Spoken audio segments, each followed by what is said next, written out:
Peace and blessings, everyone.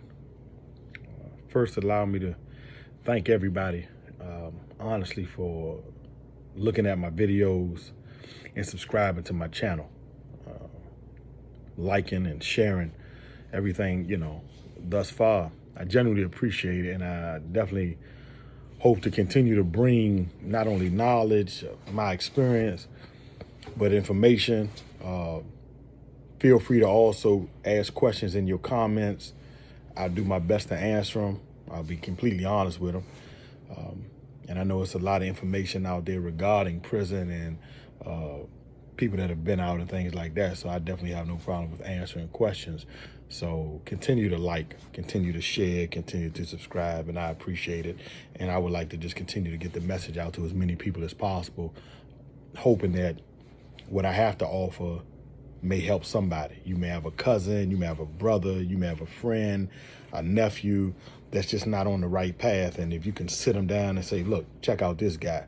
He literally did 25 years straight in prison. He had a life sentence and he was a fool at one time, and he's evolved.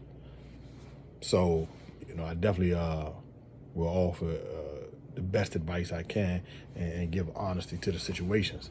With that said, I just wanted to speak briefly on one of the first things you hear when you go to prison. One of the first things you hear when you go to jail, juvenile facilities, and that is, hey, where you from? That's the first thing. First thing I heard in juvie, in jail, and in prison. Why is that the first thing? It's pretty self-explanatory. Everybody wants to know where you're from because they want to know if you can add to them, add to their team, add to their benefits. If you're from Richmond, you prefer to be around guys from Richmond, at least initially, because that's a degree of comfort. That's a degree of familiarity. So if you're from Creighton Court or Wickham Court or Southside or Church Hill, then if a guy's from Richmond, especially those areas, your area, then it's easy to forge a bond. Who you know, et cetera, et cetera. Same thing if you're from Norfolk and DC and New York or wherever. You're looking for someone to add to your circle. And that's okay. That's okay. It has its ups and downs, its pros and cons. The pro is, I've seen guys who, when you come in and you say you're from their area, they often classify, that's my homeboy, home team. They'll look out. You come into a jail, you come into a juvie facility, you come into prison, your money hasn't followed you. So you can't access your account. So you can't go to canteen right then and there, that moment. You may have to wait a week, sometime 2-3 weeks, sometime a month and more, because your money has not followed you. Sometimes your property follows you wherever you go, but you may not be able to go to your property that day. They may have a long line. So if you move into a jail and you're able to get your people to bring you or send you some clothes, underwear, and things like that, you can't go get it right then and there. You may have to wait for a specific day. So when you come in, someone pulls up on you. Hey, man, where you from? Oh, yeah, okay. And they'll talk to you. Who you know? Oh, yeah, what part? And the questions go on and on. But if you're from where they're from, they'll say within that conversation, man, look, I got you. Or what do you need? And usually you need shower shoes. They don't give you shower shoes. At one time they did, they stopped doing it, budgets, and that depends upon what prison you go to. But you don't want to go into that shower, communal shower, with bare feet. It's scum, mold, mildew, urine, a lot of stuff is in that shower and more. So you don't want to walk in there with your bare feet. I've seen guys get athletics foot. They put ointment on their feet, scratching their feet 24/7 because they've stepped in that shower raw. So, the guys will come and they'll bring you a packet. They'll go get other homeboys and they'll say, man, such and such is from where we from. He's from around the way. And so they're like, yeah, and everybody will ask you the same question, man, who you know, what school you went to, da-da-da-da-da-da-da. And after all this, they'll put together a small care package and they'll come with a little deodorant, a little toothpaste, shower shoes, couple socks, probably, underwear, shirts or whatever. And then they'll sit you down and give you the game. They'll give you an orientation. They'll tell you who and who not to mess with because of who they don't mess with. And sometimes it's sound. They'll tell you don't mess with that guy over there. He's cruddy. Don't mess with that guy over there. He's sneaky. You know, he'll steal from you if he can. Don't mess with those guys over there. They'll rob you. They'll fight you. They'll, stab you or whatever. So they'll give you an orientation, and sometimes it's sound. Sometimes it's sound. Sometimes their perspective is just that, on point. And so they'll give you good advice. Sometimes their advice is narrow-minded. Or don't mess with them. They not from where we from. Or don't talk to them. They not, like us, et cetera, et cetera. And to me, that's why I had issues, because I was raised by my father primarily, and my uncle and my cousins, older, generational, and they dealt with people from all over. My father knew people from different areas, different states, and so he didn't tell us just deal with people in DC. My cousin dealt with people all over. So when they introduced us to people, it wasn't just people from DC. And so when I went in there, I had that mentality. Like, I have cousins that live in Arlington, Virginia. Love them. They're thorough to me, so I love them. So I'm not going to go in there because I'm from DC and don't deal with Arlington guys. Don't deal with Alexandria guys. Don't deal with Maryland guys. And you have some guys from DC like that. You have some guys from Arlington, Alexandria, and Maryland like that. Don't want to deal with anybody that's not from where they're from. And I ran into that, with the Richmond crew, the Norfolk Tidewater, everyone has those guys in those areas that would prefer to deal with only their homeboys. That wasn't my mentality, because I have family everywhere, and I would be a fool to think like that. That just has never been my mentality. I'm still close to, I still write, I still deal with, I still talk to brothers that I've forged bonds with, and they're from New York, Haiti, Suffolk, Portsmouth, Norfolk, Richmond, Roanoke, and a few other spots. So I don't, Hampton. So I deal with what I consider authentic individuals. I deal with what I consider real individuals. I remember a guy from DC, and I actually knew a lot of his people, and he knew a lot of my people. He was from uptown, and we were doing Ramadan. This was several years back, and one of the guys that I'm close to now, he's actually my best friend. We were doing Ramadan. He always helped me with Ramadan. He observed as well.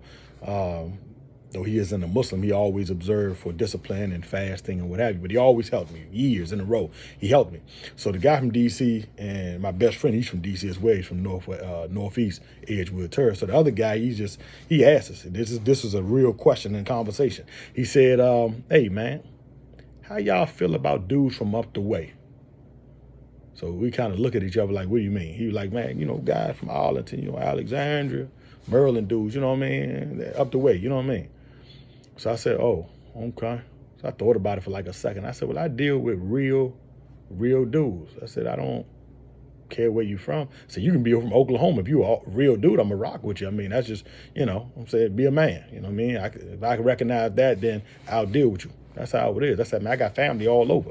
I got family in Arlington, Alexandria, Maryland. I said, so I'm not going to discriminate against them. I'm treat them, that's my kin, so I love them to death. So if you're a real dude, wherever you're from, I'm going to deal with you. I said, shoot, this guy's in D.C. I couldn't stand when I left the street. I fought him. We don't get along. We don't like each other. There's other guys, in these other areas as well that I don't like. I said, I just deal with guys that I consider real, So that's, that was my answer. So he nodded his head, You could tell he wasn't in agreement. And so he looked at my man and said, "What about you?" And my man looked at him, real slow like, and he said he answered it. Because my man thinks like that as well. He deals with guys. He has a heart of gold. And if he deals with you, regardless of where you're from, he's going to deal with you. And so, but though, like I said, there was pros and cons. And so the pros were I have seen guys who formed Voltron, to defend guys that were from their areas who didn't involve themselves in anything. They were just from that area, and some other group tried to pick on them or whatever. And so guys came and rallied, and they assisted that guy. And that guy still dealt with whoever he dealt with, but his homeboys looked out for him. So I've seen that. There has been benefit to that. But I've seen the cons. There was a guy at Greensville, and I only knew him briefly. He was on A unit. And I don't really want to say his name right now. He caught a case, a murder case. He did not do it. It was actually 5 or 4 murders, but he didn't do it. And the proof came out. He went to the law library every day. He was from Richmond. And there was a beef. Something about some money was taken and, out of a pants pocket from, some guys from DC or something, one of the guys from DC or whatever. And, the guy that was the laundryman was from Richmond. And so there was an argument, at the end of the argument was like, see me later, see me on that yard. And when the guys went to the yard, the word had already spread to DC and up the way and Richmond. So there was a big clash. And the same brother from Richmond who went to that law library for 2 months, roughly 2 months, and fought his case. There was a couple guys inside that were good at law. They couldn't get themselves out. Their cases were either cut and dry or there was just no wiggle room. But, they would help other guys. And I mean, I've seen guys, man, get out, get back to court, if nothing else, because of certain guys in prison. So he had fought. He proved, somehow that he was not the shooter that they said he was. He did not commit the crimes that they said he did. And he was going around showing guys that he dealt with. Man, I'm going back to court, man. I'm gone. I'm leaving up out of here, man. Yeah, man, I told y'all, man, won't. And he went to that rumble that night. And he tried to jump on somebody's back. Somebody called the guy. The guy was alerted. He turned around, hit the guy in the chest with an ice pick, and the guy didn't survive because he was defending his homeboys, because he was rallying around the call for the homeboys. He didn't have to. He wasn't the type of guy where he needed to, but that loyalty to what we're familiar with can be a very dangerous thing if what you're connected to, what you're being loyal to, doesn't have a genuine love for you. See, genuine love would have made those homeboys say, nah, you can't come out here. Nah, this ain't got nothing to do with you, man. You going home. Go. Nah, man, you get visits. Nah, man, your daughter come see you every week. Nah, man, you going to school. You getting your GED. Nah, you not a part of this. This is for those that are living that life. We rowdy, we wilding, and we going to take whatever comes with it. But nah, that's not what happens because we don't understand what love is. I didn't understand what love is. Love to me was if my main man come to me and say, man, I need help. We about to catch wreck. I'm going to catch wreck with him. But I'm not considering the consequence. I'm not considering that however far we go, his family will have to suffer that. I didn't consider that however far I went, other people had to suffer the decisions that I made, in my case, and more. And I'll go into that later. But you don't think about this in the beginning of your bit. You don't think about that. You think I need to be comfortable, I need to be safe, and I need to be alert, and I need to get through this bit in your mind wisely. And because we go in there with the wrong mentality, the wrong tutors, the wrong team giving us advice, then we start our bits off real wrong. And a lot of guys now can attest to this, that they came in with a certain number and that number was either increased, doubled, tripled, and some guys can't even get out to this very day because they made decisions in the first 2-3 years of that bit. So that was a lesson that I learned. And I'll conclude with that. And that lesson that I learned when I first failed, didn't take me years to learn that, was be authentic and deal with authentic. So, if you know someone that just restricts their circle to what they consider authentic, then that's cool. But if it is rooted in something trivial, where you're from, how much money you have, how you look, if those are your standards by which you judge your friends, your associates, then check your own standards, because they may judge you the same way. So if you fall out of any of those categories, you may not be in that circle no more. So be careful of how we judge and deal with people, and be fair and just to everybody. And I believe that's authentic. I believe that's real. And I'm constantly working on myself. I'm constantly working on being, real, at least by my standards. And hopefully, life will prove that in the end. Again, thank you all for listening. Thank you all for watching my other videos, liking, Continue to share, continue to hit that subscribe button and that bell, that notification bell that will alert you to anything else that I put out. And I promise I won't be as long-winded in all of my videos.